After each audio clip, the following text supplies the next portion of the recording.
Thanks very much for that introduction, Victor, and thanks to all of you for having me here with you today. And before I get into the speech, I should probably just say, first of all, an enormous congratulations on the engagement, because after years of admiring each other across the dance floor, NHS Confederation and NHS providers have finally popped the question, who knows, see if your engagement is as long as mine. It's been almost 10 years in my case. But we'll see. Nonetheless, I'm really pleased to be with you today. I'm hot on the heels of the spending review and just weeks away from the launch of the 10-year plan for health. And normally when I do a speech like this, there's a pressure on me from Number 10, frankly, to deliver some news lines for the government and messages for the general public.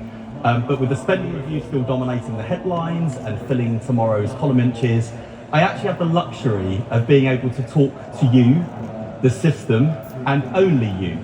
So I'm going to seize this opportunity to have a health geek out, to set out what the spending review means for all of us and trail some of the reform agenda in the 10-year plan before spending most of the time that we have answering your questions. So I apologise in advance to our friends in the media who might not be as excited as the rest of us by prospect of a discussion on the NHS operating model, but that is what we're going to do. And on that note, let me begin by thanking you, Matthew, for the leadership you are showing and the ideas you are bringing to the table. They are critical in shaping the 10-year plan and developing a new model of care.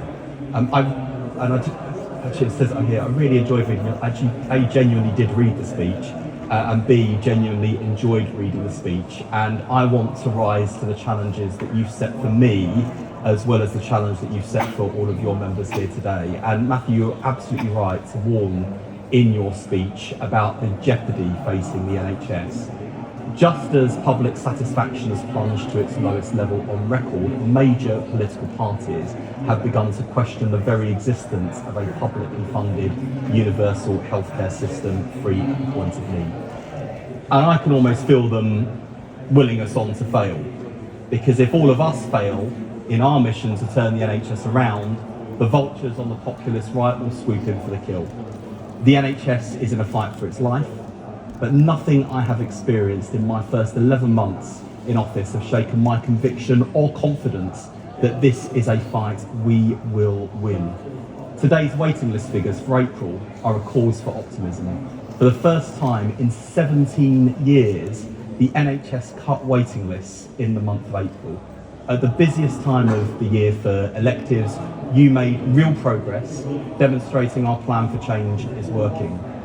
And since we came to office, we've delivered 3.6 million more appointments than last year, diagnosed an extra 187,000 suspected cancer patients within 28 days compared to last year, and cut waiting lists by almost 250,000. And of course, it's not all about electives, and I take up Victor's challenge. I was really pleased by the reaction to the Urgent and Emergency Care Plan published last week, and you'll be pleased to know that winter planning for this year is already well underway.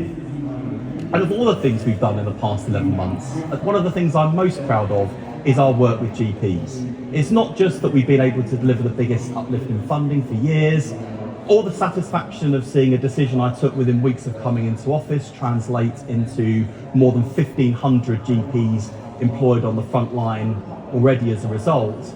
It's actually the fact that we agreed a contract rather than imposing it, and committed to further reform together. So it feels like we're building a real partnership with the profession. And there are lots of other green shoots I could point to, but I think my own sense of optimism was best summed up by one Trust chief exec who said to me recently, I can see the light at the end of the tunnel, and I'm finally convinced it's not an oncoming train about to hit me. So there's a long way to go, but thanks to everything we have already achieved together, I genuinely think the NHS is finally on the road to recovery. Yesterday's spending review was a vital moment on that journey.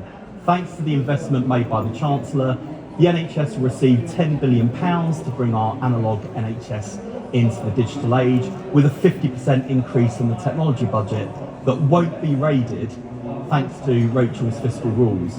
Thousands more GPs will get the help they need to build the neighbourhood health service, mental health support in every school to keep kids in school and out of hospital, the highest ever capital investment to rebuild our crumbling health service, and a record cash investment providing an extra £29 billion a year by 2028-2029. And there have been broadly two sorts of reactions to this. The first, mainly from the media and the public, is £29 billion, that's a hell of a lot of money. And the second, mainly from our friends in the think tanks, say £29 billion is nowhere near enough. And the truth is, both are right. It is objectively a substantial funding settlement that puts wind in our sails. But investment alone isn't enough.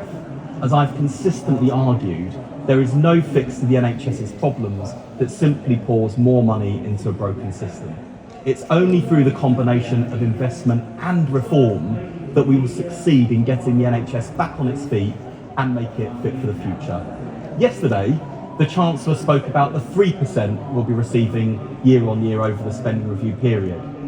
Today I want to talk about the 100%.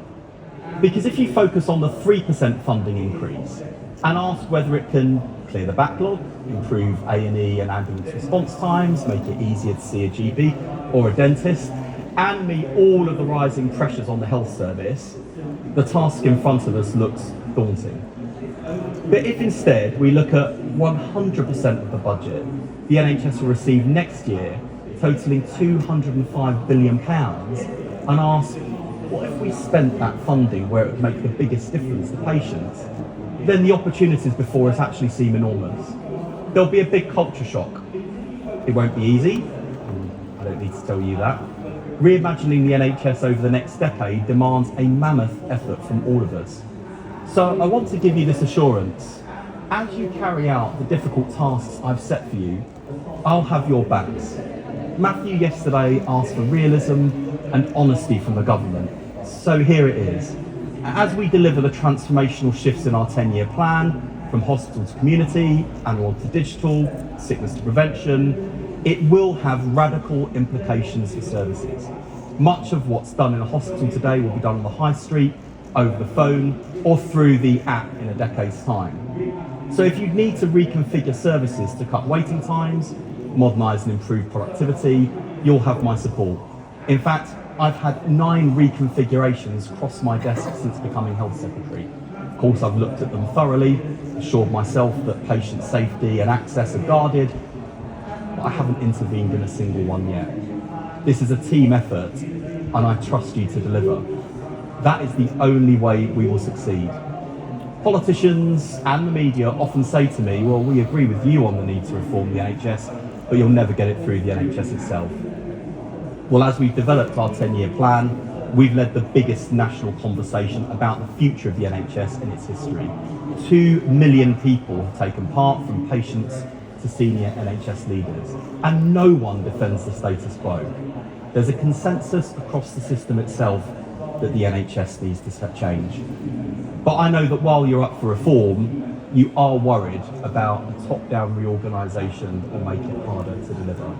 So let me assure you on this too, we are not embarking on another top-down reorganisation. Changes to the organisation of providers will be evolution, not counter-evolution. The 2012 Lansley reorganisation created 2 head offices with 20,000 staff between them, sitting atop an ever-growing mountain of bodies, diktats and targets. The NHS operates as a centralised state bureaucracy, attempting to run an organisation of 1.5 million staff with 50 million users from 2 central London offices. It is a product of its time. Government no longer attempts to control public services or industries from Westminster, except when it comes to the NHS. The experience for you is disempowering and demoralising. There is no reward for being the best, little freedom to be entrepreneurial or innovative, and those of you who are facing the toughest challenges aren't getting the support you need to turn things around. You're too often left looking up to the centre for instruction, or worse still, feeling like you're being held back. It stifles your creativity, and it means the patient voice goes unheard. With the publication of our 10-year plan, we will bring this era of top-down control to an end.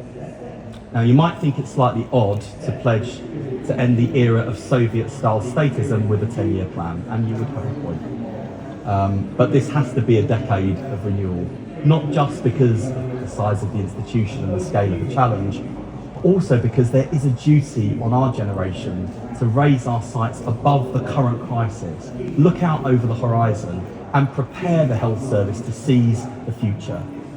Take yourselves back to 2015. Imagine if David Cameron had considered the emerging technologies and changing demographics that were already apparent and decided to set the NHS up to succeed in 2025. He would have invested in modern computing, digital platforms and data systems. He would have prioritised primary care to help ageing patients stay well and out of hospital. Pay, terms and conditions for staff would have been modernised so they were properly valued and stayed in the service. Public health would have been taken seriously, and measures introduced by the Labour government to combat poverty would have been maintained. What a tragedy it is that he never did this. What a heavy burden the NHS bears today as a result. And what a failure it would be now if we also failed to make the big changes needed today to build an NHS fit for tomorrow. That is the job of the 10-year plan. Not just to get the NHS back on its feet, but to prepare it for the world of genomics, artificial intelligence, predictive and preventative medicine. Some country will lead the charge in this field, so why shouldn't it be us? Private healthcare companies will be queuing up to make sure their customers benefit from this revolution. Why shouldn't NHS patients be at the front of that queue? This will require a radical new operating model for the NHS. Hopefully, you'll have already noticed that change has begun. This year's planning guidance almost halved the number of targets you are judged against. And I took some political flack for removing those targets, but it was worth it to give you the freedom to deliver. The NHS mandate gave a clear instruction to get back to basics, cutting waiting times for operations, A&E and ambulances, making it easier to see a GP or a dentist, and improving the mental health of the nation. The new GP contract I mentioned cut 32 targets and focused on the outcomes that matter most to patients, bringing back the family doctor and ending the 8 a.m. scramble. We are abolishing NHS England, stripping out duplication, cutting headcount by 50% and using the proceeds to reinvest in the front line. Now, I wouldn't be the first politician to tell you they want fewer targets and less central bureaucracy, but I hope you've seen proof points that this government is walking the talk on reform, and there is plenty more to come. The 10-year plan will build on the start we've made. It will devolve power to the front line, create a more diverse, continuously improving health service that delivers better care for patients and better value for taxpayers. So let me set out the principles of that new operating model. First, clarity. While much of the system today is unclear on its role and purpose, we will provide that clarity. Priorities will be clear, centrally mandated targets fewer, and leaders responsible for delivering outcomes. The centre will continue to shrink, become more agile and a better partner to you. The job of the centre will be to drive excellence and use its central procurement muscle to much better effect. There'll still be 7 NHS regions who manage performance and oversee the providers in their region. ICBs will be the strategic commissioners of local health services. They will be responsible for improving their population's health, closing health inequalities, and building the new neighbourhood health service. Second, consequences for performance. The NHS was founded on the principle of equality. Whatever your background and wherever you live, you should receive first-class healthcare based on need, not ability to pay. But the truth is that the NHS has never been truly equal. Across our country, we see a postcode lottery in quality of care, and the poorest services are often found in the poorest communities. This is an affront to the values the NHS was built on, the values of my party and my personal values. The introduction of Foundation Trust was one of the most successful NHS reforms in the last 25 years. The philosophy behind it holds true. Earned autonomy, greater responsibility for boards, and the freedom to innovate is still the best way to drive up standards. This has been lost over the last decade as the bureaucratic culture of excessive micromanagement took over. So we'll reinvigorate the Foundation Trust model. The 10-year plan will introduce incentives, freedoms flexibilities from central control for local providers delivering a quality service. Starting with the best performing foundation trusts, we will restore the powers they once enjoyed. This will be a reinvention of foundation trusts for the modern age. We'll also change the financial rules of the game, as Matthew argued for yesterday. So foundation trusts can only succeed if they collaborate with community and mental health providers and GPs, focus on outcomes, not activity, drive the left shift and help to improve population health. Where providers are underperforming, we'll step in and support you to turn it around. Services are simply configured wrong, we will empower you to change. Where there are failures in leadership and culture, the leadership will be replaced with bonuses to attract our best leaders into our most challenged trusts. Where there are repeated financial problems, the failing provider may be placed into administration and taken over by another provider. This will be a decade-long project of improvement and will start working in working class, rural and coastal communities. This year will require regions to begin drawing up plans for failing providers and begin the process of turnaround. The third principle is that leadership matters. We'll have higher standards for leaders. And crucially, we will nurture and develop a new era of modern NHS leaders, able to lead systems and deliver better outcomes for patients, not just more activity. Pay will be tied to performance, good work will be rewarded, and so will stepping up to take on the most challenged trusts. No one part of the NHS has a monopoly on good ideas. Where providers are delivering excellent care for patients at good value for taxpayers, and where those providers want to widen the pool of patients they care for, then we'll encourage it. The NHS should not be bound by traditional expectations of how services should be arranged. I'm open to our strongest acute trusts providing not just community services, as many already do, but also primary care. Whatever services will enable them to meet the needs of their patients in a more integrated and efficient way. Indeed, I'd hope that those old-fashioned labels, acute, community, become increasingly meaningless. And likewise, there is no reason why successful GPs should not be able to run local hospitals, or why nurses should not be leading neighbourhood health services. And as plans are drawn up for the new neighbourhood health services, I'll give our nation's mayors and local government leaders a seat at the table. You see every day in the patients who walk through your doors the consequences of damp housing, dirty air and poverty. It is in the interests of the NHS to work better with local government to deliver the shift from sickness to prevention. Fourth principle, of course, if I've learned anything in the last 11 months, is that money talks. We will use financial incentives to invest more in public health outcomes, not just in more activity that reacts to sickness. Resources will be tied to outcome-based targets, which all commissioners and providers will have a responsibility to help meet. New financial flows will drive resources from hospitals to the community. Financial management is back, as I know you've all been grappling with in the past few months. Jim Mackey is ending the culture where deficits were treated like a fact of life. And I know that's hard. There is no answer to the waiting times crisis that doesn't deal with the productivity crisis. And that means leaders have to be in the business of getting the best bang for the taxpayer's buck. More best practice tariffs will force outdated practices to be ruthlessly binned. And the final principle is the most important of all as far as I'm concerned. The patient is king. When the NHS was founded, Nye Bevan promised in a speech to the Institute of Hospital Administrators that it would hold up a public megaphone to the mouths of patients. Today, power in the health service could not be further away from its patients. So when I talk about radical devolution, it will go all the way down to the patient. Jim talked yesterday of his determination to stop central prescription of inputs and focus instead on outcomes, and I couldn't agree more. For it to really work, there has to be transparency of quality, outcomes and patient experience at every level.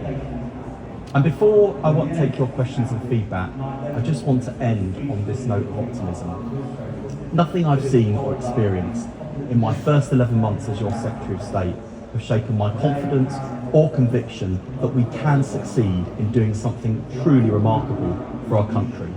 We can be the team that took the NHS from the worst crisis in its history, got it back on its feet and made it fit for the future. And I honestly can't think of anything I'd rather be doing with my life. And having spent so much time across the service this year, I genuinely think I couldn't ask for a better team at my side. So thank you to you all for what you are doing and what we will do together. Thank you very much.